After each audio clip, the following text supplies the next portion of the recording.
Welcome to dark history. കൊളംബിയയിലെ Medellin കാർട്ടലിന്റെ തലവനും ലോകത്തിലെ ഏറ്റവും കുപ്രസിദ്ധനായ മയക്കുമരുന്ന് രാജാവുമായിരുന്നു പാബ്ലോ എമിലിയോ എസ്കോബാർ ഗാവിരിയ എന്ന പാബ്ലോ എസ്കോബാർ. ജീവിതകാലഘട്ടം ഡിസംബർ 1, 1949 മുതൽ ഡിസംബർ 2, 1993 വരെ. മെഡലിൻ കാർട്ടൽ എന്നാൽ കൊളംബിയയിലെ ഒരു പ്രധാന മയക്കുമരുന്ന് കള്ളക്കടത്ത് ശൃംഖലയായിരുന്നു. 1970കളുടെ അവസാനത്തിലും 1980കളുടെ തുടക്കത്തിലുമായിരുന്നു കാർട്ടലുകൾ ശക്തി പ്രാപിച്ചത്. കൊളംബിയയിൽ നിന്ന് അമേരിക്കയിലേക്കും മറ്റു രാജ്യങ്ങളിലേക്കും കൊക്കൈൻ കടത്തുന്നതിൽ ഈ സംഘം പ്രധാന പങ്ക് വഹിച്ചു. ലോകം കണ്ട എക്കാലത്തെയും വലിയ മയക്കുമരുന്ന് കള്ളക്കടത്തുകാരനായിരുന്നു പാബ്ലോ എസ്കോബാർ. 1980കളിൽ ലോകത്തെ ഏറ്റവും വലിയ കൊക്കൈൻ കച്ചവടക്കാരനായി അദ്ദേഹം മാറുകയുണ്ടായി.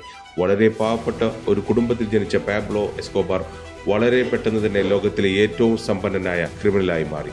അദ്ദേഹത്തിന്റെ ജീവിതം സിനിമകൾക്കും ഡോക്യുമെന്ററികൾക്കും പുസ്തകങ്ങൾക്കും പ്രചോദനമായിട്ടുണ്ട്. 1993 ഡിസംബർ 2 കൊളംബിയൻ പോലീസ് അദ്ദേഹത്തെ വെടിവെച്ചു കൊല്ലുകയാണുണ്ടായത്.